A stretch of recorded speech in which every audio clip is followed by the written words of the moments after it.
Yeah, I think CTV has a big opportunity to learn from the programmatic landscape as it was developed. I think that landscape was developed around display and online video, and there was data signal loss. There was, an abundance of inventory, and there was also, in the beginning, there could be instances of fraud, and we still deal with like made for advertising website. So I think CTV can kind of look at that and learn from it. But I think in particular, what's interesting is publishers figuring out what the right balance of data sharing is, because we saw a lot of the display publishers trade off on proprietary data and trying to put that into OpenRTB. And that's really what made them incredibly valuable, but they didn't see the return in investment for sharing that data. So I think that CTV publishers are probably looking at this landscape where there's decisioned buying based on information that they're sharing, and they have to find that right balance so that buyers have enough information to make good decisions, but they're not giving away so much information that then, they lose out on opportunities.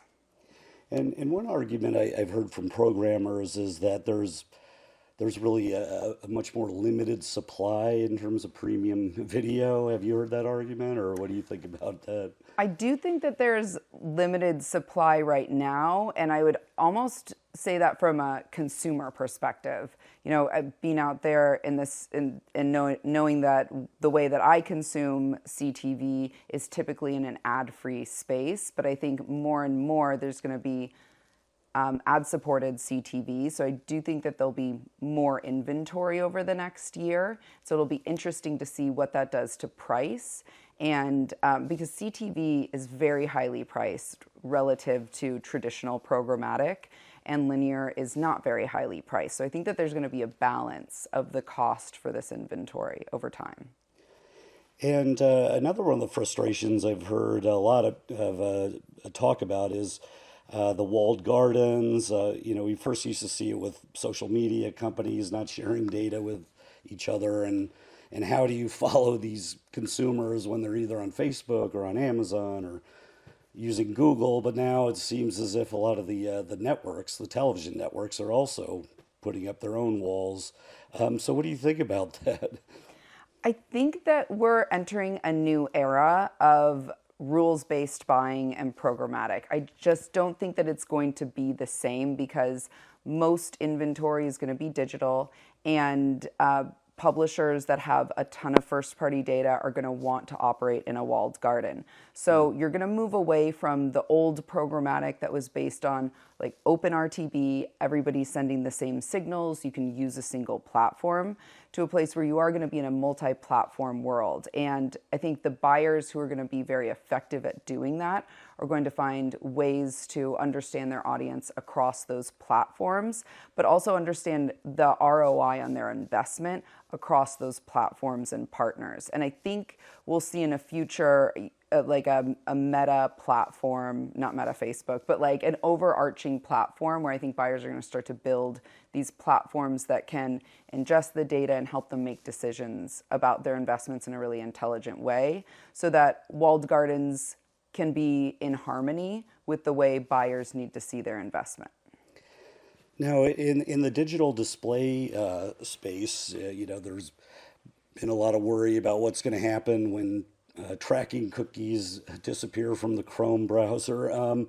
But CTV is cookieless, so it looks as if you have other signals that you rely upon. Are there any key challenges there as far as the kind of information that you're getting about viewership or impressions and that kind of thing? I mean, that's what makes decision-based buying so exciting, is that it's based on data that you're getting. And I think what we've seen over the past couple of years is government starting to regulate more the data that we're allowed to use to target consumers, so that you're doing it in a safe and respectful way. And the signals that we use today to target in CTV might not be as abundant in the future. They might not be available to us. But I think that's also an exciting space to be, because there's so much machine learning development right now that I think there's respectful and anonymous ways to target your key audience. So we're going to see a lot more evolution of contextual and behavioral, and it might move more away from like the one-to-one advertising that we were able to do in an anonymous way with cookies. Okay, great. Now, finally, Gene, now looking ahead, let's say in the next 6 months to a year, is there anything that you're really looking forward to, or you expect to see happen, or perhaps you'd like to see happen, like improvements in your workflow and the marketplace? And what's happening? I mean, what would be great for everyone is to have a really scaled video marketplace that had inputs from a lot of different publishers. But I just don't think that that's what we're going to see. So I think the future holds opportunity for cross-platform understanding, and you're going to have pockets of inventory that are decision-based, and you're going to have to harmonize those.